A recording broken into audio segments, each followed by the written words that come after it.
నా ప్రియమైన సహోదరి సహోదరులారా, ఈ లోకంలో జీవిస్తున్న మనకు ఏదో ఒక సమయంలో పరిస్థితులు అనుకూలించక మరి సమస్యలతో బాధపడుతున్నప్పుడు అటువంటి పరిస్థితులలో ఎవరో ఒకరి మీద ఆధారపడవలసి ఉంటుంది. కలిగిన కష్టములో నుండి శ్రమలో నుండి బయటపడాలి అంటే మనము కూడా బయటపడలేము. అటువంటి పరిస్థితుల్లో ఒక్కొక్కరు ఎలా ఉంటారు అంటే మనలను దూరం పెడుతూ మనకు ఎటువంటి సహాయము కూడా చేయకుండా మనతో మాట్లాడకుండా ఉంటారు. అటువంటి సమయాల్లో మనము చాలా నిరుత్సాహపడి ఆ పరిస్థితులలో వేదన చెందుతూ ఉంటాం.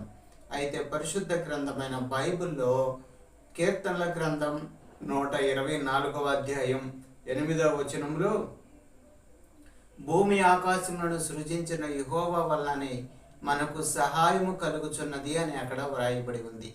అయితే మనం ఆరాధించుచున్న దేవుడు మరి భూమి ఆకాశములను సృజించడమే కాకుండా మరి సృష్టించిన వాటిలో మనకు కావలసిన వాటిని దేవుడు తన ప్రేమతో మన కొరకు మరి ఏర్పాటు చేసి ఉన్నాడు. కాబట్టి